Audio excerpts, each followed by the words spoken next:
Hi everyone, my name is Amy Armstrong. I'm a root cause protocol consultant, and today I am sitting down with Rachel Crossingham. Hi Rachel. Hi. So Rachel is herself a root cause protocol consultant, and she's got her own story to share about the RCP and how she's used that with herself. And she's then gone on to train with the RCP Institute as well. So she's going to tell us a little bit about her journey from finding the protocol right through to becoming a consultant herself. So I'm looking forward to hearing your story, Rachel. So take us back a little bit to life before the RCP. What did that look like for you? Yeah, well, before the RCP, I was a very busy mum of 5 children, 3 biological and 2 fosters that were permanent. And I worked as a registered nurse and midwife and nurse manager, nearly full-time and on night shift most of the time. So between that and running the home and obviously managing children with extra challenges as well. And in that, my mother also developed dementia and passed away about 5 years before I bumped into the root cause. So that left a legacy as well. And yeah, just a busy person, just trying to keep my head above water and navigate some pretty stressful scenarios, really. Yeah. And what sort of an impact did that stress have on you and on your health at that time? Yeah, so obviously the stress just was relentless. And as I got a little bit older, and particularly after my mum passed away, I also took on an extra little person for another 12 months there. So that probably was the catalyst to me just basically realizing that I'd reached the end of the road. I had no more energy and I didn't actually care. I couldn't eat. When I did eat, it hurt me. So I put off eating for as long as I possibly could and then eat, but I was overweight. And I was fatigued, depressed. After my mum passed away, I started having panic attacks. Which is not like me because I'm a pretty level-headed person, and just the consistent pulsating low mood. So yeah, and that's pretty much where I ended up coming into migraines. So digestion, migraines, just I guess change of life was coming on round about there. So from about 40, started getting some pretty gnarly migraines. And by 50, they were very, very frequent. I had anemia, so I was on iron supplementation for a little bit, but it didn't make any difference. So I had an advantage. My mum had pernicious anemia, and so she used to say to me, "There's no point in taking iron because it doesn't work." So I was able to just go, "Well, it didn't work for mum, won't work for me." So I dumped that after about 18 months. Yeah. So yeah. Ended up just in a big old heap. Yeah, it sounds like it. And so at that time, were you out, actively searching for, for someone to help you heal, or how did you actually come across the RCP? Yeah, well, I was searching for sure, but I wasn't running around looking. I was curious. I've always needed to know why. In my life, and the whys that the doctors give sometimes when they really don't have answers. I've stood beside plenty of doctor when people have questioned the doctor, whether it's a cancer diagnosis or why did that happen to my appendix or whatever, or why did my baby pass away, or why was my baby born with this disability, and literally I've watched doctors and they say, I don't know, it's just one of those things. And that's never really rolled for me because I'm one of those people that just like, there's always a solution. There's always a solution to this. So even during those years, and I'd go, not good enough. So I've always been curious. And so I think it was just my reaching out to the Lord, and also pulling it in, I guess. And so we just connected. The root cause trotted across my Facebook page one day. As I said, the algorithm of Facebook obviously knew me quite well and was making some very generous suggestions. And I saw Morley's movie you might like this. And so I watched it and I was captivated, absolutely captivated. But Theory of Everything? Yes, that's the one. Yeah. Okay, yeah. A proper link to that video if you haven't seen it. Yeah. Yes, it's an hour long, but it's worth every minute. And I make the joke that he had me at hello. So that was the beginning. Yeah.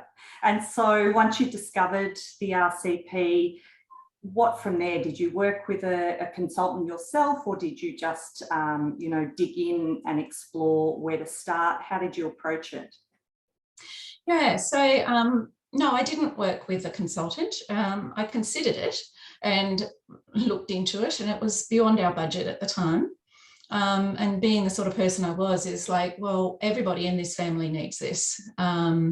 So I'll just dig in and start reading and researching, and I had some holidays coming up. So I thought, well, on holidays, I will invest the time that I could have been at work just reading. And so I did. I took a big deep dive of my own, and it happened to coincide with Morley's, I think his first world tour in 2018, I'm pretty sure. And so I did buy a ticket, and I snuck in the back. I slipped in late and I slipped out early, and I watched him do his thing here in Brisbane. And yeah, so that's how it began. Right. And so, what sort of things have you noticed in your own health since embarking on the RCP? And, when did you start to notice that something was actually happening, in a positive way for your own health? Yeah, well, I'm one of those ones that's a bit of a hard nut. Nothing's really been that big, aha moment. A lot of that I put down to the fact that I continued to work night shift and continued to have challenging children, and just kept moving at a ridiculous pace and asking my body to do stuff that isn't natural and isn't healthy for it. So even though I'd put something in, then I'd go and put myself in, a brightly lit fluorescent buzzing with 4G, 2-story hospital in the middle of the night, and deal with life and death situations with management or in a birth suite just for 12 hours straight. So back to back. So yeah, I acknowledged to myself that I was probably asking the RCP way too much. But having said that, for that first 6 months after I watched that video and thought, this is for me, I purchased some magnesium and I just began soaking. So every day that I could, I would soak in the magnesium and do that sort of thing. I had no energy. I'd have to soak, then get up, put a load of washing on, come sit back down, get back up, go hang that washing out, come sit back down, get up, do something in the kitchen, go sit back down. I still had quite a few children at home at the time, plus working. So I did manage to still work. I managed to get the bare minimum done, but I pulled out of every other group or contacts. I saw no one, I did nothing, because I thought I'll give myself 6 months to heal. Yeah. So by the end of that 6 months, I was disappointed that I wasn't completely well, but the thing I had noticed was that I was becoming more curious about the world in general. In particular, like I was admiring the sunshine or just thinking happy thoughts, which I hadn't thought in many, many years. So I was thinking generous thoughts and kind thoughts, and I realised now that that was the magnesium was beginning to spark my spirit and my natural curiosity and reawaken those areas in me that had become dulled down and were dying. So and I started donating blood and doing the stops and that sort of stuff. So yeah. So it's around about the 6 months, yeah. Yeah, and it's interesting to hear you say then, would it be fair to say that really before you noticed a lot of real physical changes, you started to experience, mental and emotional improvement? Yeah, Yeah. definitely. Yeah. Just that spark of curiosity came back, yeah. And so kind of flashing forward to now, I guess, how are you now? How's your health? Have you noticed more improvements on top of that? Yeah, of course, yes, I absolutely have. I'm not completely there yet. I still need to really improve on making energy. I still get migraines. I still get a lot of fatigue and struggle a lot with, low mood a lot of the time. Having said that, we're just at the end of a very interesting 2 years. And the last 6 months I've grappled with being stood down from my nursing position, and all of that entailed, and yeah, the whole picture that I'm sure that everybody can appreciate with what that meant, and meant to me personally, meant to us as members of a society and community, and what to do for an income, what to do to provide, and how to find ourselves again once you've had that sort of thing taken away, or chose not to join in. Yeah, it's absolutely been a struggle for anyone on planet Earth, really, over the last couple of years, hasn't it? And that's something I think that we're all grappling with in one way or another. Okay, so tell me about, you've gone on to do the RCP training yourself, to become a consultant. Tell us when you made that decision, and how you found the process of actually, that 16, or the study. Actually, did you were in group 9, 8, 9? I'm trying to think. The one that we went away for? Yeah. Yes, I did join in on that one. I never graduated from that one. I just did the weekend. Okay. So I never pursued the couple of weeks after that and the exam. So I didn't necessarily graduate from group 9, but I didn't intend to. So I was originally in group 5, which was in that year that I'm talking about, 2018. And the choice was to train. I figured it was a practical decision. It was, there's 7 of us. So for 7 people to have appointments with an RCPC, it's going to cost much less than the cost of me training. And then I can learn how to do this just for the family. So it was purely motivated by economic decisions, really, with no view to being a consultant or anything like that, but just and the incessant desire to know why. So I joined in on group 5, that started, I think, in the July of 2018, which was fantastic. However, it was also really stupid, because I was still incredibly fatigued, struggling to get myself out of bed and point myself in the right direction, and still working all of those night shifts with children with behavioural challenges and trying to function. So it was massive to try and find the amount of time that I needed to listen to the coursework, absorb it, and achieve a pass. And I'm a high achiever in that I have high expectations of myself. So I needed to know everything before I sat the exam or anything like that. So it did put a lot of extra pressure on myself during that time, but just found myself many a time during the course just having to stop the recording. I never got up for it because I was always at work. So stopping the recording and just either having to have a cry or just a sacred moment of just having the waves of revelation just roll over me.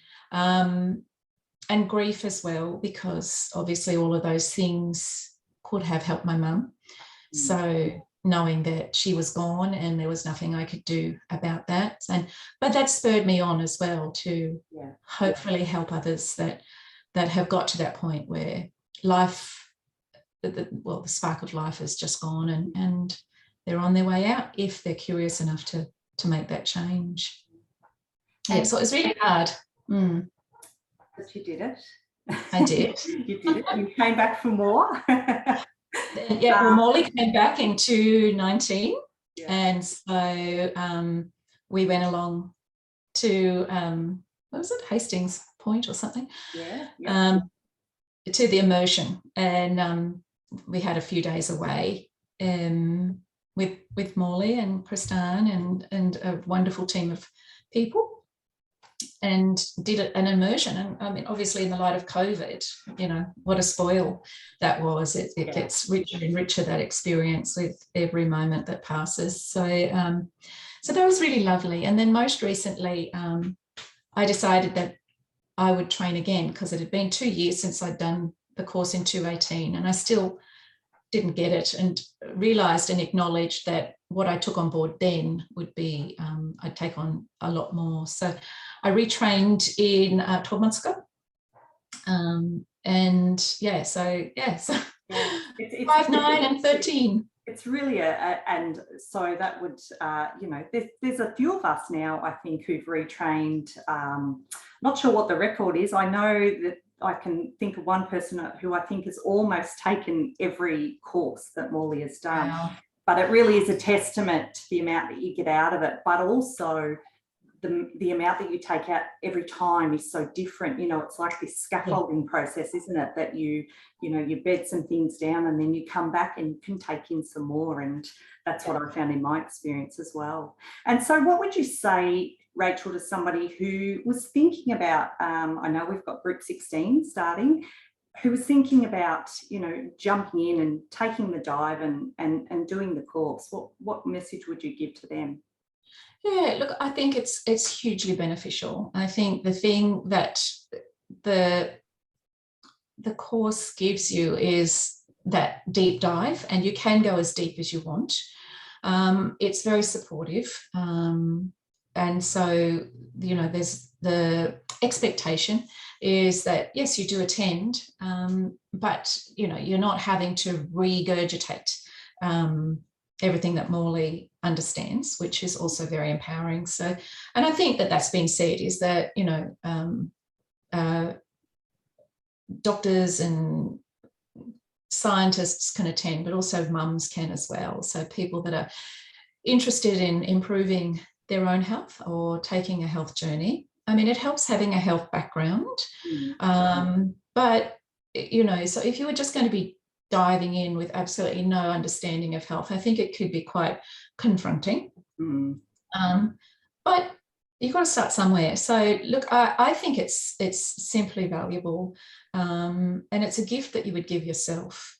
The lovely thing is that once you do the course, you get access to it for the rest of the time that it's available on the internet.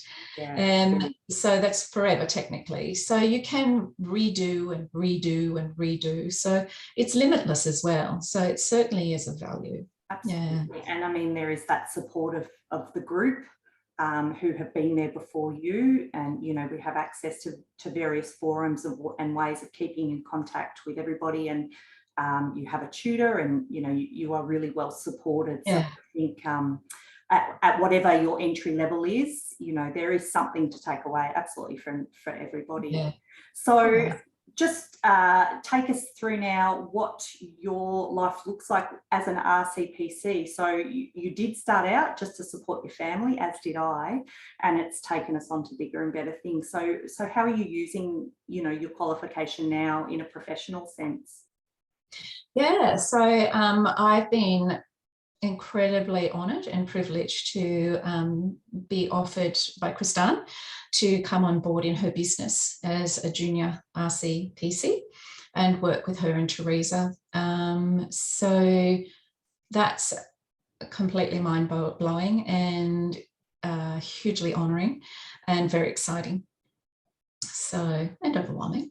But yeah, so it dovetailed perfectly into the mandate here in Brisbane and Australia to take the vaccine or not work. So that gave me that wonderful opportunity to have an out. And a wonderful opportunity to come on board with a wonderful team, to learn from them and to hopefully be supportive to them, and to be able to start giving back the knowledge, which is not completely, exhaustive, but, to be able to help and support people, which is why I went nursing. I wanted to make a difference. And so to be able to come on board and to partner with people as they begin to start a health journey. And the thing I think with the RCP, much like a hospital, you only ever see the sickest of the sick quite frequently. Very few people come on board looking to optimise their already robust health. Some do, I'm sure they do, but it's hugely honouring, and I'm excited. No, well, I'm sure you'll be such an asset with all your health experience as well. And, one door closes and another one opens. So I'm excited to see where your journey now goes under the guidance of Christine and Teresa, and of course, Morley. So I guess to wrap up, if you could summarise maybe in a sentence, how the RCP training has changed your life and perhaps your direction, what would you say? Well, without being melodramatic or overreaching, it truly has saved my life. 5 years ago, I was quite happy to die, and I was. So I feel that in every way, the RCP has saved me, my physical life, but it also awakened my curiosity and my spirit and my soul as well.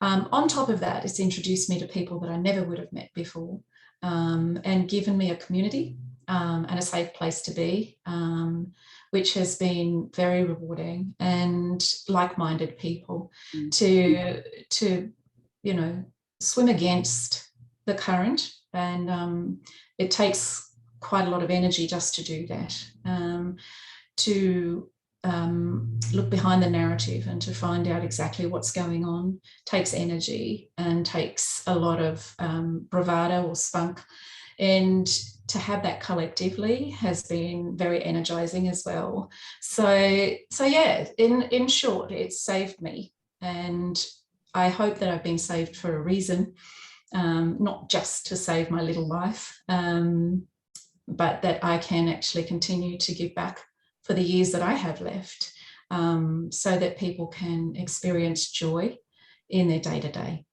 and have value. So beautifully said, and that's it, isn't it? We've found not only new professional skills that we're able to go on now and use to help other people, but that sense of community that we've been provided. And we're salmon swimming upstream, and it can be hard and challenging, but how lucky are we to have found a community like the RCP community. So thank you so much for sharing your story, and telling us about how you got to where you are today and how your health has improved. And really, you are a valued member of the RCP community, and I'm so pleased to have met you. And I look forward to working with you in future. And so thank you for sharing today, Rachel. Absolute pleasure. Thank you. Thanks. Bye. Okay, bye.